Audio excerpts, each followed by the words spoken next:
Radhe Radhe. Today, Sunday, November 21st, 2021, Mummy and I are here to present a quick recap of our Bhagavad Gita study session. Radhe Radhe.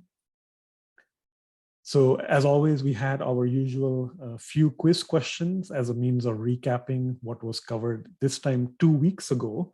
And then we got into 3 verses for today, chapter 4, verses 9, 10, and 11. So as I go ahead and share my screen, we'll discuss some content briefly for our recap. As always, the cover page here for chapter 4, Jnana Karma Sannyas Yoga. And as I mentioned, we went into chapter 4, verse 9 with the catchphrase or slogan, "Can you skip birth after death?" So if I go to the book, we see that chapter 4, verse 9, we hear from Sri Krishna telling Arjun that any of us who can understand the divine nature of Sri Krishna's birth, his descensions on earth, and his activities. Remember, Sri Krishna doesn't need to, and nor does he work like we do from a material standpoint. What he does are leelas, pastimes, and activities in those leelas. So if we can understand the divine nature of those, then we'll be able to, upon death, join him through yoga, through union, in his divine abode, his eternal abode. So that was the main takeaway for chapter 4, verse 9. One of the, I guess in this case, 2 words that Mummy and I have thought about from an English standpoint, sort of opposites of each other, which will help us understand these concepts, are nebulous and tangible. So in Swamiji's commentary, he presents intangible and nebulous together, nebulous being something that is cloudy or foggy.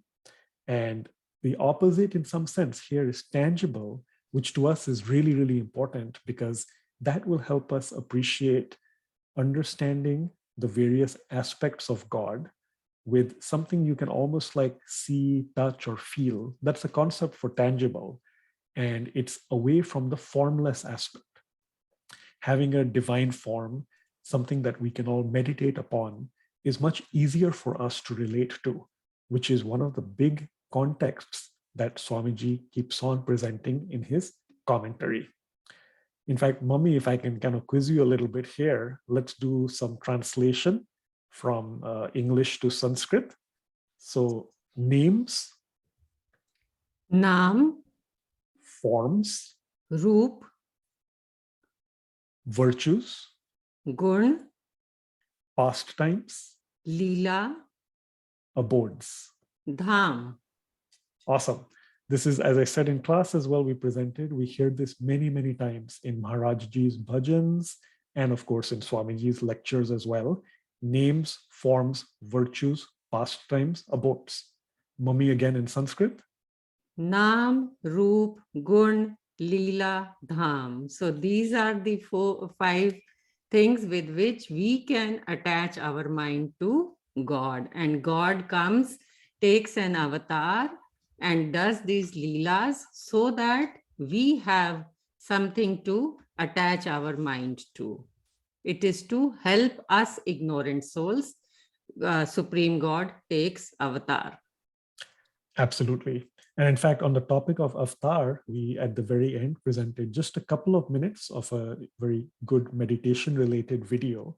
And the first minute presented a quick story of nursing avatar, which we had talked about 2 weeks ago as well. And that is just one of the many avatars of God. But this one specifically showing that God is everywhere. Chapter 4, verse 10, we talked in a sense, if you wanted a number to attach yourself to, then maybe the number 5 things or steps perhaps, being free from attachment, fear, and anger, then becoming fully absorbed in God, and then also taking refuge in him. With all of that, God can then bless us by making our minds pure with knowledge of God, and then we'll be able to attain God and his divine love. That's the crux for chapter 4, verse 10. We saw a nice couple of quotations by Sri Aurobindo and the Bible, the book of Matthew. And again, in the video we presented at the end, the second minute talked about how to get the mind purified. I think there was something about the gunas. Mommy, by any chance, you want to talk a little bit about that or any important words? Yes, so we are basically made of material energy. And so we have these three gunas in us, uh, tamas, rajasic, and sattvic. So when our mind is all the time in worldly affairs, then our mind gets attached to these gunas. But because God is Gunatit. Gunatit means he's above all these gunas. So if we learn to absorb our mind in God, automatically our nature will also rise above these gunas. That is what we want to achieve. And Krishna in these verses is telling us that first, have full faith in my avatars, because I take avatar for the welfare of the humanity. And number two, he's telling us how to now move on that path. Stay away, free from attachment, greed, and anger. And then he's teaching us the way how to absorb mind in God. Yes. And again, we mentioned Shuddha Sattva, and as Mummy said, Trigunatit, God transcending all these three gunas. Chapter 4, verse 11, then we concluded the session. So this is talking about I think we mentioned a two-way street for our spiritual journeys. So as we surrender to Sri Krishna, likewise, he reciprocates for us. And unknowingly or knowingly, all of us are actually following in his path. So we described through Swamiji's commentary that even non-believers or atheists are in service of God or God's creations. In this case, apparitions, ghost-like forms like wealth, prestige, luxuries, and even relatives. So that is what Swamiji presents in the commentary. And then we also see that instead, if we continue to seek God as our goal, absorb our minds in him, stray away from Maya, then God takes care of us. Swamiji writes, like a mother takes care of her child. I think, Mummy, there's an important Sanskrit word here as well that came up, and maybe you want to talk more about anything. Yes, that important word is prapadyante. Prapadyante means surrender. So once we have faith and we understand the incarnation of God, then we try to attach our mind in that. And now God is trying to teach us the amount of surrender. When we take refuge in God and the amount of surrender we do, God reciprocates in the same way. So if we do not surrender, we don't get grace of God, because as much knowledge we can have, we can do everything else, till we have God's grace, we cannot get in union with God. And God is Sat Chit Anand. And so that is how we have to learn to purify our heart. There are other three words in Sanskrit: Brahm, Jeev, and Maya. Brahm is God, Jeev is we ignorant soul, and Maya is God's Maya all around us.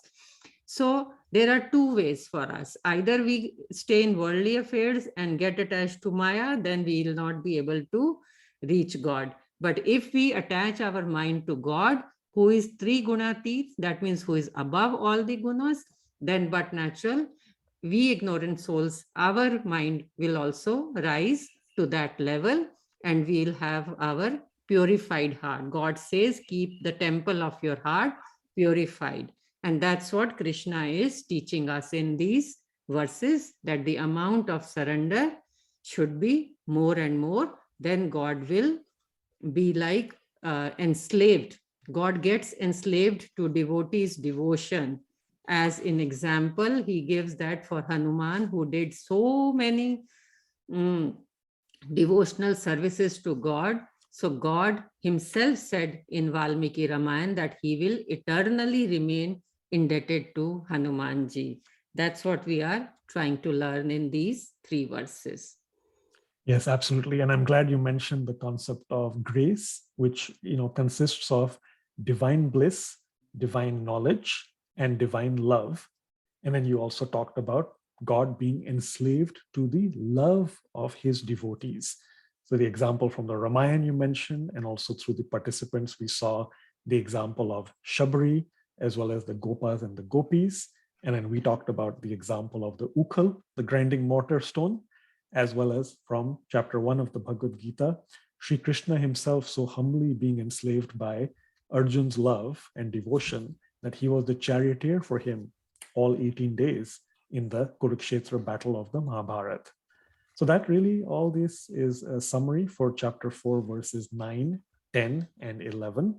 Again, really understanding the divine birth and nature of God, why he descends upon earth in various descensions or avatars, so that we can all follow his path, be devoted, have our minds absorbed in him, and be able to also surrender, so that that reciprocation from God is based on the amount of love and devotion we offer to him. Any concluding thoughts? Concluding thoughts, only one thing, that God brings friends, pals along with him, when he descends, and they become part of the Leela. So, these are the different people who are part of the Leela God is going to play. So these are called associates.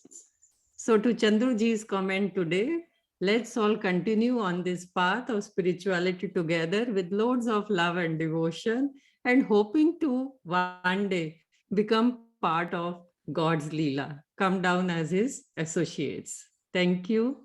Radhe Radhe. Very wonderful. Thank you so much. Radhe Radhe.